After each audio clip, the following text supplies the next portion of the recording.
bem-vindos. Mais uma edição do Pode Mais está no ar.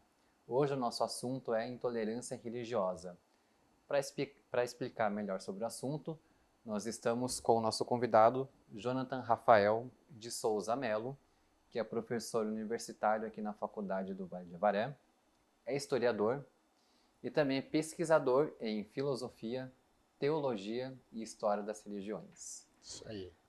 Jonathan, seja bem-vindo. Obrigado. É um prazer tê-lo aqui conosco. E antes da gente começar, vou pedir para você se apresentar, para quem está assistindo. Como o Bruno bem disse, né, me chamo Jonathan, sou professor da rede pública, historiador, pesquisador da área de história. Me dedico na área da pesquisa no ramo de história das religiões, né, estudo o cristianismo no Brasil, catolicismo no Brasil, e outras religiões como islamismo, judaísmo e por aí vai. Já faz alguns anos já que me dedico a isso. Jonathan, é corriqueiro nós presenciarmos nos jornais, meios de comunicação, que entre 2022 e 2023 houve um aumento de 64% nos casos de intolerância religiosa no Brasil e de 80% de aumento nos casos de violação religiosa aqui no nosso país. Para a gente entender sobre esse assunto, como que a gente pode conceituar o que é uma intolerância religiosa? Bom, intolerância pressupõe a incapacidade de coexistir no mesmo ambiente ou na mesma sociedade com pessoas diferentes, de crença, se tratando de religião, intolerância religiosa, pessoas de religiões diferentes. E isso, infelizmente, sempre existiu. Tem um historiador chamado Dante Tessore, um historiador italiano, escreveu um livro chamado A Mística da Guerra, se eu não me engano, publicado em 2015, A Mística da Guerra, onde ele vai defender a tese de que a violência e a intolerância, elas estão presentes em todas as religiões. As religiões, todas elas possuem elementos que atam, que unem, que agregam e elementos de segregação. Elas têm elementos que juntam, que aglutinam pessoas e elementos que excluem pessoas. Então, geralmente, eles juntam-se com determinados grupos, com determinadas crenças, com determinadas características até mesmo físicas, e muitas das vezes eles segregam grupos que pensam de forma distinta, que fazem coisas distintas, ou que não se enquadram dentro dos padrões estéticos, sejam físicos ou filosóficos, de determinadas religiões. Então, isso sempre existiu. Infelizmente, isso sempre existiu. O problema é a existência disso no Estado laico. Exatamente. Porque no Estado teocrático, você até entende, não concorda, mas você entende. Mas no Estado laico, que tem a pretensão de ser laico, isso de fato é um absurdo. E esses dados que o senhor citou, de fato, há um aumento, só que é um equívoco. Eu já vi algumas pessoas fazerem a suposição que isso não havia, que isso não existia no passado. O que temos agora são mecanismos mais sofisticados. Aí que tá. Tem alguns historiadores que defendem a hipótese que não há um aumento. O que há são métodos mais sofisticados de análise e denúncia. Exatamente, para apurar a intolerância religiosa. Mas ela sempre existiu. É que antigamente é isso. Antigamente não era dito, não era falado, não era exposto. Se nós formos retroagir na Primeira República, a Primeira República institucional, a Primeira República que era laica. Enquanto a Constituição de 1824, Constituição Imperial, ela instituiu o catolicismo como religião oficial do Estado, a Primeira República era laica e foi uma Constituição promulgada sem o nome de Deus. Entendeu? E ela foi a primeira, houve mais intolerância, se é que podemos dizer assim, intolerância institucional. Houve mais intolerância institucional religiosa na Primeira República do que no Império. Né? Então, Jonathan, você mencionou agora há pouco, então a gente pode chegar à conclusão de que a religião ela é um instrumento de poder? assim. Diz que ela impõe um modo, às vezes uma língua, uma moeda, como a gente presenciou no Brasil no período colonizador. Né? Sim, sim. Não, a instituição, a religião, ela é um instrumento de poder historicamente. E até nos dias de hoje. Se nós formos analisar, nós temos um número muito grande de deputados estaduais, federais, que se elegeram com a bandeira de defesa de valores religiosos, da sua religião. Não é? Principalmente protestantes. Hoje em dia nós temos um número muito grande de protestantes e até se autoproclamam como uma bancada evangélica. E o catolicismo está perdendo uma força, não está? Então, em termos políticos, é possível Sim. dizer isso. Porque hoje em dia... Por que a gente pode atribuir isso? Então, tem autores e filósofos, um deles é o Luiz Felipe Pondé, ele vai falar que as igrejas protestantes elas são mais modernas. Elas se adequam melhor à modernidade, diferente da instituição da Igreja Católica Apostólica Romana, que é uma instituição secular, né, milenar, a Igreja Católica.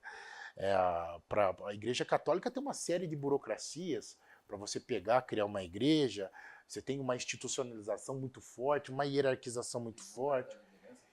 Exato, tem que ter um prédio. Agora você pegar igrejas protestantes, um espaço, cadeiras, pode ser aquelas cadeiras de plástico, Jesus no coração E a linguagem também é mais acessível à massa. Exatamente, né? E embora. Chama um povão e vai.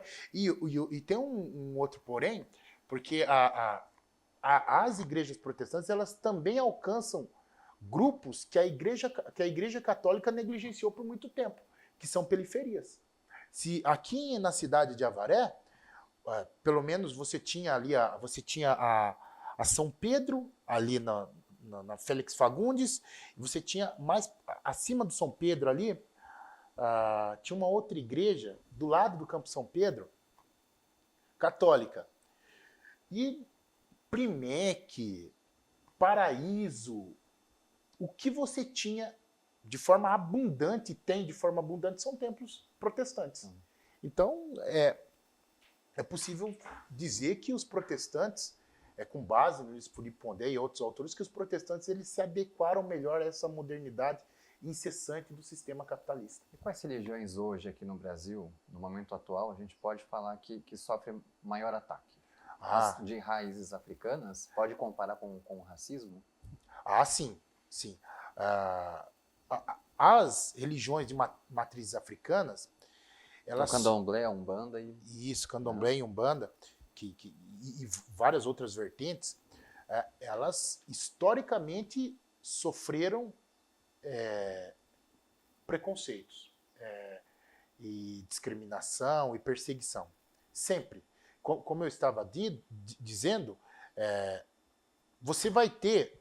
O Machado de Assis ele tem um conto chamado A Cartomante, né, onde ele vai falar de pessoas da elite carioca que iam se consultar com cartomantes. Né? Você tem fontes históricas, poemas, que falam de membros da elite dançando em quilombos. Né? Então, no período imperial, ainda que houvesse a hegemonia católica, você tinha contato com outras religiões, e ainda que houvesse uma perseguição, não era tão velada, tão forte, como era forte, mas não era tão escancarada como ela passou a ser na Primeira República.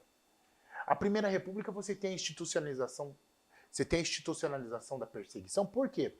Porque ela começa a ser perseguida com o aparato policial. A polícia começa a ser modernizada na Primeira República. Final do Império e início da Primeira República, que é uma república que eles... É uma coisa interessante. Hoje, a elite brasileira cresce os olhos nos Estados Unidos. Naquela época, qual era a menina dos olhos das elites brasileiras? A França. Ela foi baseada na Terceira República e, visando modernizar o Estado brasileiro já na Primeira República, eles começam a pedir já alguns requisitos, como concurso, notório saber, para exercer determinados cargos, coisas que antigamente não tinha, para policial civil e etc. Com essa modernização, institucionalização, hierarquização, com essa tentativa de fazer uma polícia mais técnica, essa polícia mais técnica vai perseguir dramaticamente religiões afro-brasileiras. Tanto que você tem... Que é muito comum assistir em televisão ataque a centros umbandas, né? Isso. Enfim, templos de Isso, exatamente. espíritas, né? Isso, exatamente. E é interessante porque você vai ter até um museu na Bahia, me fugiu o nome agora, você vai ter um museu na Bahia de patologias, de coisas patológicas, de doenças, né? Muito graças a um sujeito, um intelectual que existe no Brasil. Esse, me perdoe a ferocidade da expressão, mas se existir inferno, ele deve estar ardendo no fogo do inferno, que é o Nina Rodrigues, que é um dos maiores racistas que o Brasil já teve. Um médico higienista do final do século XIX e início do século XX. Ele vai falar que os negros e as religiões de matrizes africanas possuem elementos patológicos. Tanto que nessas apreensões que faziam em terreiros de Umbanda, de Candomblé e de religiões afro-brasileiras, as apreensões de objetos nesses terreiros, nesses lugares, vai ser objeto de museu, lá na Bahia. Então, historicamente, sempre houve. Só que grande parte dessa elite, ela tinha católicos, mas era predominantemente ateu. Eles não eram... era uma república que tinha uma influência muito grande de cientificistas de toda a parte, de positivistas. Então, inicialmente você vai ter uma perseguição católica, que é tradicional, da colonização. Depois você vai ter a perseguição de Estado estatal, né, de puro preconceito travestido de ciência. E também a Igreja Católica vai bater dramaticamente nesses... Ela vai institucionalizar na Primeira República, por meio de várias cartas pastorais, a perseguição e a repulsa a esses grupos, que nem eram tratados como religião, era tratado pela Igreja Católica como seita. Né? Aí vai passar o Estado Novo, você vai ter a modernização, e essas perseguições elas permanecem pelo Estado e por católicos, mas majoritariamente pelo Estado, porque na Primeira República, Estado Novo era tido como vadiagem, né? Era elementos do cativeiro, era o oposto ao progresso, era o oposto à modernização. E daí, quando você vem aí já para os anos 80, anos 90, você tem o crescimento exponencial de o que nós chamamos de evangélicos, que nada mais são que protestantes. Né? São cristãos, cristãos que não são católicos. E com esse aumento de protestantes, grande parte das denúncias, grande parte dessas denúncias, elas são de ataques de protestantes. Nós temos vários deputados que descaradamente regurgitam preconceitos em público, na Câmara dos Deputados, em podcasts e etc., colocando religiões afro-brasileiras como fruto do demônio, como objeto do demônio. Sempre atacado, né? Exatamente, como objeto do demônio. Né? E, enfim, claro que isso contribui muito para o preconceito e para o ataque às religiões. Professor, para a gente encerrar aqui, eu já agradeço a sua participação, super enriquecedora. Um jogo bem rápido aqui. Para a gente tentar amenizar essa intolerância religiosa, o que o Brasil precisa? Precisa de ensino, precisa de uma educação de qualidade, uma educação que aborde a Constituição.